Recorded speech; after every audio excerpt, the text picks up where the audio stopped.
Hello，大家好，今天是美东时间的1月5日，大概下午5点钟左右，然后收盘了。然后今天来给大家做一个比较重要的一个更新。上周五我在我们的 Discord 社群里面对加密周边相关的标的，我们是说它会涨，对吧？我们看到了明显的，尤其是集体的买入信号，并且在盘中的时候也同步提醒大家了，加密这边概念大概就开始走强了。我自己呢，当时是直接买了 Coin， 然后同时也看到了很多加密周边的一些其他的机会，比如说这个 Robinhood、MSTR、GRSK 等等等等啊。然后社群里面有跟上，有几个朋友跟了单，然后跟上的朋友呢，相信今天应该是有比较明显的盈利了。Coin 今天涨得很凶啊，直接是涨上来放量了7%，涨了很多。这期视频呢，我想主要做两件事情。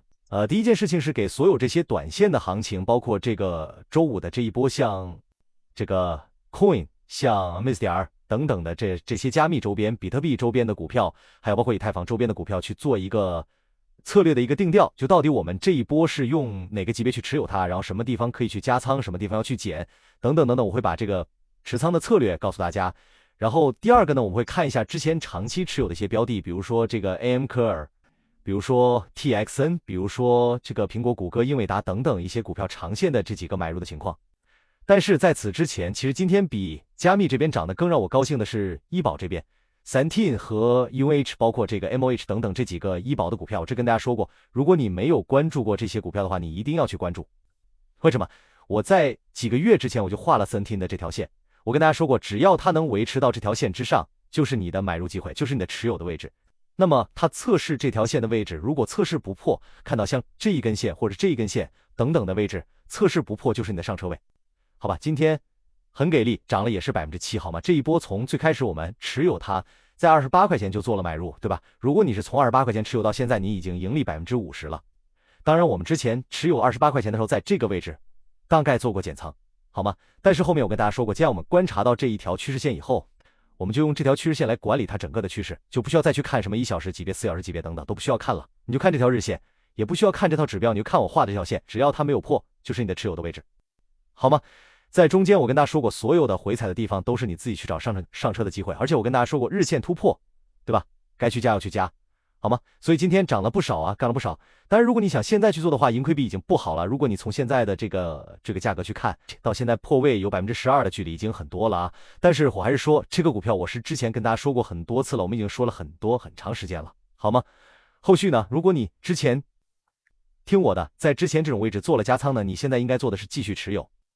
之后呢，逢高，比如45，逼近45的地方，逼近50的地方，明显的这种整数的阻一位，做分批止盈，好吗？这一波已经明显赚到位了。后面呢，你再去找加仓机会，比如说它再给你回调到这种趋势线底部，回踩测试不破的时候，就是你该去加仓的地方，好吗？这是 Seventeen 呢，其他的它同类的股票我一起说一下。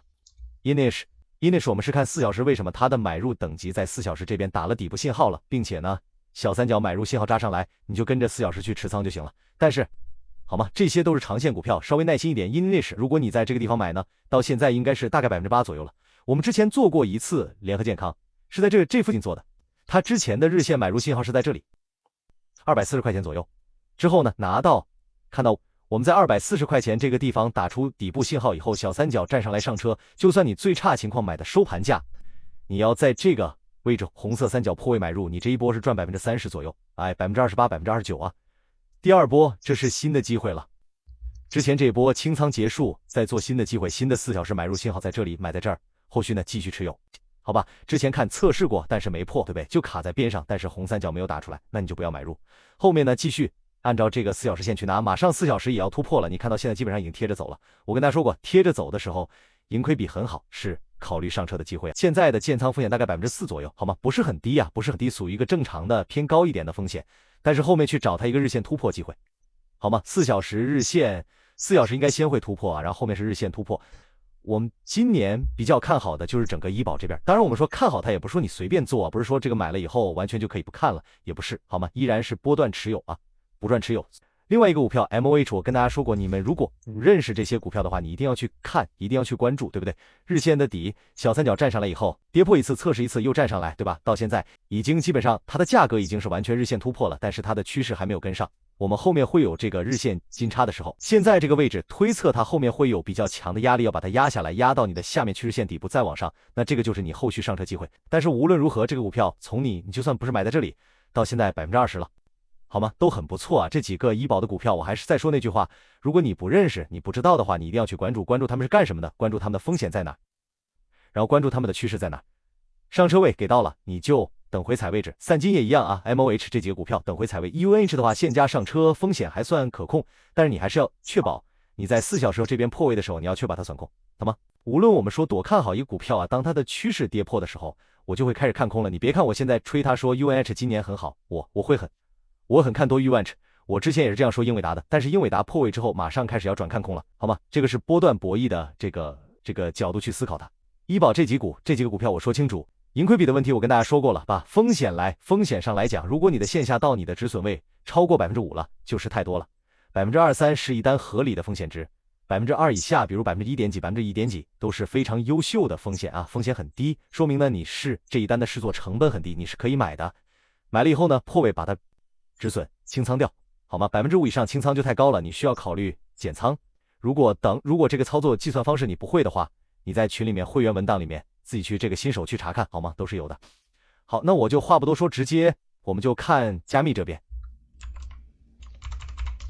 我为什么会突然开始说加密，就是因为 Coin 的这波日线底，正好在它的230关键位置上面触发日线的底部，包括其实小时级别的共振30分钟底部。我自己呢是跟着这一波30分钟去做买入的，正好在这个230附近。然后呢，你看到4小时等等啊，3小时底部信号很足，买入信号没有什么问题。之后呢，测试一下没破，对吧？这就是你的上车点就来了嘛。然后后面今天一波起飞，对吧？后续呢这一波我推荐大家还是暂时按照一个30分钟去持仓，好吗？我们就按30分钟。为什么呢？因为刚刚涨上来，今天涨了很多，还不稳，好吧？如果它后续再继续走稳呢，我们慢慢扩大到1小时，扩大到日前动作都是没问题的。但是暂时在它不稳的阶段，先按照30分钟持仓，先确保你筹码买入成本筹码的完全安全之后，慢慢再去扩大，再去摊更多的利润。那什么时候走呢？空影下方有几个关键点啊，它现在的这个期权墙已经是被抬升到250块钱了，所以呢，我觉得看30分钟底部247块钱左右破位走人没有什么太多问题，我们就先按照30分钟来操作。那因为现在刚站上来还不稳嘛，那我们就30分钟破位就清仓了，就暂时不要再去拿了。但是如果后面能走稳的话，你有2个思路，第一个思路是你把30分钟破位清仓转换成30分钟破位清仓，清一半，然后呢30分钟死叉清仓，那就是你的这个趋势线要走这样的趋势，对吧？它是2个，绿色这条去到黄色这条之下了，打死叉了，那你在这边清仓是可以的。或者到时候我们会看结合我们的这个压注的数据，然后来去看是否比如说1小时或者4小时等等的持仓会更优秀一点。但是目前为止，今天为说明天暂时就给它一个30分等级，先按照一波小短线去持有，后面等充满完全安全以后再扩大，最大我们可以放到日线去看，好吗？如果这一波是一个长期的趋势，那么这一波日线持仓空上面有很大的空间，400都是可能看到的。在长线的情况下啊，短线基本上看到一个270块钱，目前的上一个交易区间的一个基本上最高的几个价格，看到275及280，再往上呢300、400等等都需要这一波波段走得比较长远才可以看到。暂时先把目标价放在这边，到了价以后，结合当时的压注情况去做分批的止盈，这个是 Coin。然后其他的股票我也说一下吧，这边先看一下其他几个大米周边的 MSCI、CLSK 和这个 MARA， 还有其他的一些比特币周边的股票我都没有放进来，比如说这个 GME 等等啊。GME 不算 exactly 的比特币周边，但它跟比特币的属性其实是蛮强的，他们的这个 CEO 也在买币了。那么思路是一样的，这几个股票呢都看30分钟，你们都先按30分钟去操作。底部在这里，买入信号在这里，对吧？ CSK 底部在这里，买入信号在这里。同时我跟大家说过一个事情，当你的这种周边股同时在给你报信号的时候，我们说是共振情况，对吧？集体行为是很看好的，所以也是为什么我当时会去买Coin。好吧，大家回去一定要去做这种复盘啊！当时为什么买这一单？为什么这一单能买？为什么在某一个地方你就不能买了？你要止损，对吧？等等的事情，大家一定要去复盘啊！所以后面 MSCI、CSK 暂时都先按照这个30分钟去操作，但你 CSK 你就是持有，买在这根线的收盘，或者说呢，你直接买在这个涨上来的位置，你看到底部像打出来以后开始放量上涨了，那你今天直接买在这个底部，三角一出来你就买，你不等它收盘都可以啊。后续呢，到今天为止是涨了20%，其实短短就2-3天的时间，涨得很凶啊！这股票2个交易日3天的时间应该是就涨了20%。后续呢，你继续看着30种操作。MRA 这边我知道它没有信号啊，但是它应该是有15分钟信号的，我看一下也没有，好吧，但是没关系了。相同的这个股票的共振情况，你们就把他们的这个统一来用就行了。如果 MRA 没有，就看 CLCK 有没有。如果 CLCK 有，那你就视为 MAR 也有，就没问题。量子、核电等等，我们都是这样操作的。我觉得啊，后续比较可能的概率是我们去按照1小时去持仓，因为1小时的波动率是比较符合 CSK 和 MAR 这两股票的。MSCR 波动会相对低一点，基本上4小时都是合理的。但是呢，这一波还是那句话，我们先按照筹码完全安全的水准去做，30分钟小短线先把它拿到位，安全以后呢，扩大到1小时持仓。那么这波已经95直接就让大家赚到了，还是不错的。我们再看一下下一个股票啊，我基本上会把今天所有出现这些买入信号，你看到右侧这些信号出现的股票我都说一下。IMS 这边，我们在单股这边看啊，先说 Aaron 吧。Aaron 这边，它是之前的买入信号，之前在这里，上一波周五的信号我跟大家说过，因为打4小时买入信号这一边，很多股票包括核电这边，包括NBAS 和 Aaron 这边全都有这个底部信号，后面站稳以后往上再冲。但是后面不是跌破了吗？对吧？但我当时跟大家说过，这几天是假期的几天，所以相对来说你可以把它特殊对待。在这个基础之上，你必须给自己设置一个清晰的止损方向，是什么呢？比如说，如果你的底部信号在这里，那么后续如果你要买的话，如果你跌破了，你想去扛的话，你最多你能扛到这一根 K 线的收盘价，你最多扛到这里。如果你再去跌破，你就必须要走了。好吗？因为这几天，当然我们说啊，正常情况下我不让大家扛单啊，因为这个风险比较高，我们就是破位走人，大不了你在这里再进来。但是这几天相对来讲比较特殊，其实对那个核电周边我也是一样的态度啊，就是都在做量，然后呢都是半个交易日等等，而且加上这个元旦假期穿插在中间，整个的这个交易的连贯性非常的不好。这几天的信号，无论是买入信号还是卖出信号，相对来讲，你的心里都要掂量，它未必是个真信号。所以以后遇到这种类似的情况也是一样的判断，遇到这种节假日，尽量稍微少操作，然后如果要操作呢，尽量先小仓，然后去试，或者尽量就干脆不操作，等到后面价格确定以后再去说。再有就是，如果你要扛单的话，当然也不是说无脑就能扛啊，而是说你给自己一个底线，比如说你在这个买入信号触发的位置，如果它跌破这个买入信号的起点了，那对不起，无论什么情况的尾迹直接清仓卖出，不能再回头了。但是像这种特殊情况、特殊时间可以稍微扛一下，因为这个也不太多啊。讲道理，39块钱到38块钱这个也不多。后续呢，看基本上瞅着4小时底就拉升了。如果你来不及的话，比如30峰这波买入，你来不及的话，或者你觉得你自己没有办法盯盘操作的话，你就像我之前说的那样，你就看这个下一个更低一点的 buffer， 然后给一个更宽裕一点的止损空间，然后自己去持有这一单。如果你有兴趣盯盘的，你可以盯盘操作，那你 Aaron 这边完全你可以换成2个波段。第一个波段，你就在这里底部信号上来30分钟买入，这根线走，赚14%直接清仓。第二个点，新的底部信号在这里买入，到现在赚20%，你可以完全可以把这一波划成2个小的波段去操作，没有任何问题，而且是非常推荐的操作。因为 Aaron 这种股票，小股票我们说波动率很高，动得快，所以其实很多时候你用这种小级别去做反而会更好，好吧？后续呢，继续这波还是一样，先看30分钟，我知道它有这个大级别信号 ，Average 这边暂时呢这波还是按照30分去持有就行了。后面呢30分钟破位清仓，往上看呢50左右是一个绝对要去做分批止盈的点。但是并不是说它到50这波就直接卖了，它就涨不上去了，不是这回事，好吧？因为50是一个压力位啊，是一个绝大多数交易员压住它的一个上限位置。那么是不是说大家压住到50它就只能到50呢？那必然不是的，对吧？后续肯定还有机会，但是呢，你作为保险起见，你在50附近，比如49点几或者48点几现价，你就去做分批止盈，有没有问题？没有一点问题。那这个就是 Aaron。这波，其实我就是 Aaron， 其实它的形态跟核电的几个非常像，我这边就以下把它们都带过了吧。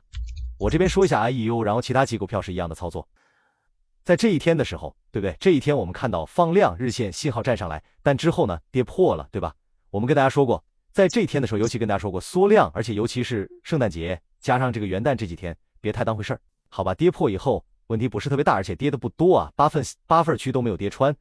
那就稍微扛一下也没问题，后续呢再去跟着这个信号再动。那我们这一波我看一下30分钟持仓也可以，或者1小时持仓也可以，30分钟1小时大家挑一个自己喜欢的等级。其他几股票一样啊 ，OKLO 和 MSMR 也有 OKLO 这边日线，但是呢我觉得暂时先按照1小时或者2小时持仓会比较好。然后这边呢我觉得就1小时吧，好吗？我们暂时按照1小时持仓，那就是80块钱破位清仓，其他情况下去持有，后面呢继续跟着这一波继续拿住就行了。下一股票我看一下 TM 的日线等级啊，日线等级新的买入信号上来了。之前 TM 我记得是有一个4小时的买入信号的，但是没站稳。现在呢，日线加上4小时又打出来了，那我们就再信它一波，好吗？4小时这边，如果你想跟4小时的话呢，那就是4小时63块钱破位走人，日线这边还没有站稳，还没上来。你求稳的话，你可以等日线站到确认65块钱以上，然后你再去做。后面呢，再去看当时你是跟着1小时或者你是跟着日线去操作比较好。但是 TM 这个买入点，我告诉大家，后面要去关注一下，是不是这一波一定能抓到买点？那肯定不可能。我们说一定抓到，对吧？没有股票里面没有一定的事情，但是是一个大概率有机会的信号，你要去试一下。如果你对这个股票感兴趣的话，然后是阿里这边，不错的日线底啊。那你做的话呢，就是日线持有150块钱以上，其他的一些股票 GXY 的4小时，然后给大家看一下4小时底部大概在24块钱啊。然后1小时持仓，我觉得是一个更好的选择，或者30分钟持仓都是不错的。你看到基本上很不错的底部信号加买入线放量站上来，然后一波波段起来，很不错的形态啊，很干净。后面呢继续看30分钟，或者呢你胆大一点，你看1小时，然后破位走人不会持有。1小时这边风险在6%左右，稍微有点点偏高。30分钟这边风险在3%左右，相对更合理一点。这个是 JSY 股票日线4小时，基本上全小时级别共振的信号还是强度很高的，加上日线持仓的话呢，1小时或者30分钟去做。下手500，我看一下 hold 吧 ，Robin hold 4小时的底部加上1小时的这波小的结构，好吗？1小时的这波持有还是不错的，在这边买，然后后面呢1小时破位117块钱卖出就行了。其他一些股票像阿里、拼多多等等都有，中概这边有一些日线信号在啊，所以后面有可能会来一波拉升。具体呢就大家自己看指标操作就好了。我说一下 HIMS 啊 ，HIMS 今天站上来以后呢没站稳，跌下来了这个日线信号，但是有一些放量还是不错的，我觉得还可以关注一下后续它能不能站稳。能站稳的话呢，你就买在日线底。我觉得可以等到站上来以后呢，跟着1小时持仓。如果1小时这边风险不大的话，好吧，这是给 HIMS 做一个定调，它跌了不少了。上面41块钱跌破以后呢，基本上没怎么停过，跌破41块钱，把上41块钱变成阻力位，看到站在跌破以后，价格再也没有办法站上来，这边收了个引线，直接跌破了，后续再测试一次还是不行，继续跌破。所以这个就是当你的支撑位，尤其是这种之前反复测试过的支撑位，我们还在这里买过一波 HIMS， 对不对？在这里买过一波，大概赚了也不少。反复测试过这种确认的硬支撑，跌破以后呢，马上就要开始变成阻力，你会在这边看到阻力位。后续呢继续看吧，反正日线这边如果能站上来，到时候看日线还是1小时哪一个持仓更好一点。HIMS 的话30分钟底部也是不错的，也可以跟着30分钟持仓，但是这个就等到 HIMS 之间回到日线的时候再说。那下一个股票我们看一下几个长线的股票吧。DXN 这边我们是看日线的啊， DXN 这边目前基本上一个极限位置，我们就是拿到从这个底部信号拿到上面，现在还没有破位，那就继续做。破位的位置大概在一个170块钱吧，170块钱左右跌破，应该会打红色小三角，然后到时候就清仓。这个呢，大家就到时候跟着指标去操作就行了。这波已经不试过了。下一波呢 ，AMCare 这个股票啊，今天又冲了一波，对吧？我之前大家说过，这个 AMCare 长线，尤其是30块钱这个支撑，不少群里面跟着买 AMCare 都赚了不少。这波已经60%了。后续呢，逢高走啊，一定要记得逢高走，50块钱是一个大坎儿，走一部分千万别不走。后面呢，再去跟着趋势做这种滚动，做这个跟随，慢慢去做，好吗？把这波波段拿完，但是在此之前逢高分批去做减仓。下一个股票我看一下英伟达比较重要，这边先看一下4小时级别的大级别底部，对吧？我们说为什么这一波我们敢去做，就是因为第一个，首先达到170块钱长线上车位置了；第二点，4小时底部站上来，对吧？我们说很重要的4小时底部，后续呢继续看这波4小时啊，现在慢慢压到底部位置了，大概在184块钱左右啊，大概在这个位置。后续如果4小时这边跌破，那你就要走了啊！无论你有多看好，因为答案4小时破位要走，你哪怕走了以后，后面站上来以后你再买回来，你都需要做一次这个清仓的操作，好吗？这个是仓位纪律的问题。后续继续跟着这波4小时去持有，具体能涨到哪儿呢？目前上一个坎在195，再上一个坎呢在200，这两个位置是后续需要突破的两个关键位置。但是这一波英伟达的4小时的底部加上170，这一波也给大家带到位了，涨得也还不错啊。对于英伟达的波动率来说已经算可以了。如果你是170持仓的话呢，到现在应该是10%左右，然后4小时站上来的话呢，稍微低一点，3%、5%左右。那下一个股票我看一下，那下一个午盘我们看一下谷歌吧。这边跟大家说过，日线如果破位了，你没来得及走的话，这波下杀很急啊，没来得及走就别走了。后面呢，你还是要继续看日线，破位呢再走，还是得走啊，后个但是我之前跟大家说过了，之前基本上330块钱逼近的位置已经算到顶了，它现在按照估值来说是很贵的啊。你看到基本上2026年的第3季度的高估在330块钱，那它说明它已经基本上透支了小1年的前置估值了，所以它往上的上行空间是有限的。如果你想要在这里长期布局买入谷歌的话呢，相对来讲是一个相对没有那么便宜、没有那么划算的位置。你不如等它跌到，比如说这个2022起码跌到一个2026年的这个1季度，对吧？那是一个正价 fair price 去上车，会相对更合理一点。好吧，谷歌。我再说一下 SMR 这个股票吧，也是啊，4小时这边底部，但是你用4小时做 SMR 是绝对不合适的。为什么？因为它的波动率太高了。正常来讲，你用15分钟或者你用30分钟做比较合理，那你就追这个15分钟行了。15分钟买入，然后后面呢继续去持有就行了。后面15分钟破位或者15分钟死叉卖出，好吗？这一波也涨了不少，从15分钟到现在涨30%。这些小股票波动率很大的时候，这种涨幅，包括如果它跌30%，我也是不会有任何惊讶的，对他们来说都很正常。所以你做的话呢，一定要看好指标，然后看好你的盘，千万不能说买了以后就放着，好吗？或者你至少要加一个止损等级，加一个这个自动的止损单，这是 SMR。后面呢就跟着15分钟这波，15分钟不破位呢继续持有，破位走人就行了。下一个股票我看一下，SUU 嘛，这股票好久没说了，在比较关键的这个位置出了个4小时信号，我还是挺看好的。后续呢，我觉得30分钟或者1小时的持仓都会比较适合它的波动率，好吗？首推30分钟啊，跟着30分钟这一波马上已经金叉了，好吗？后续如果不破的话，SUU 这边会有一波比较大的机会啊，会有比较大的机会。那今天的我们的股票就先说到这边，然后剩下的一些其他的机会呢，我们在群里面再去追踪。那今天我们的视频内容就到这边，也是谢谢大家观看，我们明天再见。